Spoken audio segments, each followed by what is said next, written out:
Projekta Meža darbu mehanizācijas un meža biokurināmā pētījuma programma ietveros Latvijas Valsts Meža zinātnes institūta Silava ar akcijas-sabiedrību Latvijas Valsts meža atbalstu 15. aprīlī rīkoja semināru Mašinizēta meža strāde ar mazgabarītu tehniku jaunaudžu un krājas kopšanas cirtēs. Tas notika Strāzdes, Bebrupes un Kalnupas apkārtnē. Semināra mērķis ir iepazīstināt cilvēkus ar Latvijas Valsts meža inicētu un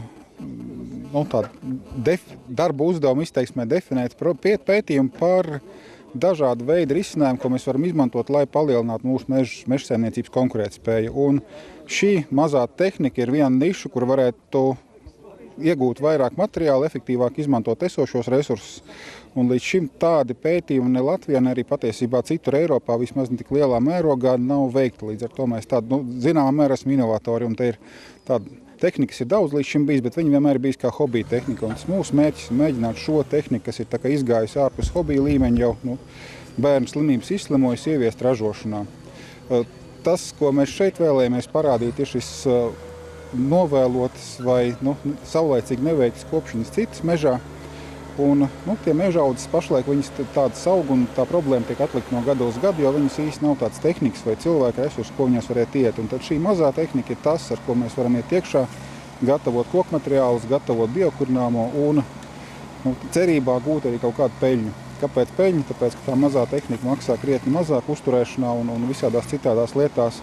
Līdz ar to ir pamats uzskatīt, ka būs arī materiāls iegums no tā salīdzinot ar konvencionālo tehniku.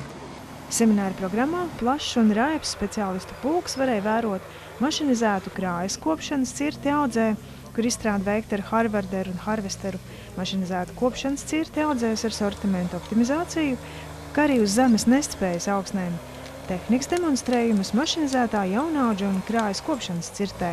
Sākuši to pirmo etapu, un viņi rāda ļoti labus rezultātus.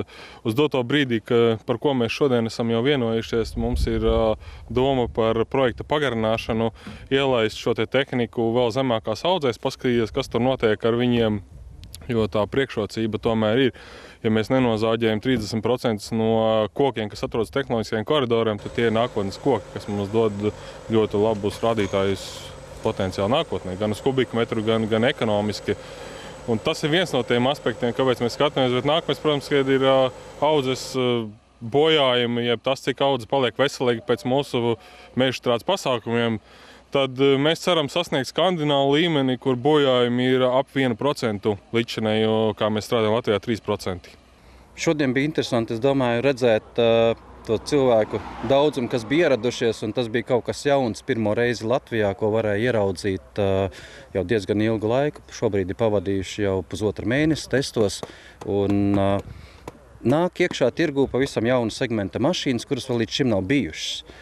Tas ir tāpatās, kā 1997. gadā nebija neviena lielā hārstara principā Latvijā. Ja? Tur dažas vienības ļoti vecas tādas, ja? Bet tā ekspansija, kas nāca iekšā, tā burtiski sākās 2000. gada sākumā. Ja? Un šobrīd parādās kaut kas līdzīgs, kad nāk iekšā pilnīgi jauns segments. Mērķis mums ir atlasīt pelavas no vērtīgajām lietām, un šajā gadījumā arī mēs izmēģināsim kaut kā tehnikas vienību, kas mums nedos pozitīvu rezultātu, bet kaut kā pēdējā laikā ir tā paveicies, ka visām tehnikām tiek identificēta tā viņa niša, kur viņi var strādāt šeit, kur viņi var uzlabot doto sniegumu. Tāpēc, ja jautājums vai mērķis ir sasniegts, tad viņš ir sasniegts no pētnieciskā viedokļa. Mēs esam atraduši, kur šī tehnika un kā ir izmantojama. No cilvēku viedokļa, to mēs redzēsim. Tas, kas patīkami ir, šis pētījums jau turpinās 4 gadus, un tad no iepriekšējiem etapiem mēs izmēģinām citas instrumentus, kriezē galvas dažādas, un tad tās, kas pētījumā tika atzītas par labām, esam dažādu iemeslu dēļ, viņas pašlaik pamazām nāk iekšā tirgu Latvijas, sniedz pakalpojumus, komersanti ir apmierināti, ceru, ka arī viņu pakalpojumu pircēji ir apmierināti. Līdz ar to, tā kā ir pārliecība, ka tas viss ir tā lēnām, varbūt ne uzreiz, ne šodien arī, bet pakāpeniski ies praksē. Jauna tehnika, jaunas iespējas, jaunas darba vietas. Zinātnieki atzīst, ka šis ir komplekss risinājums.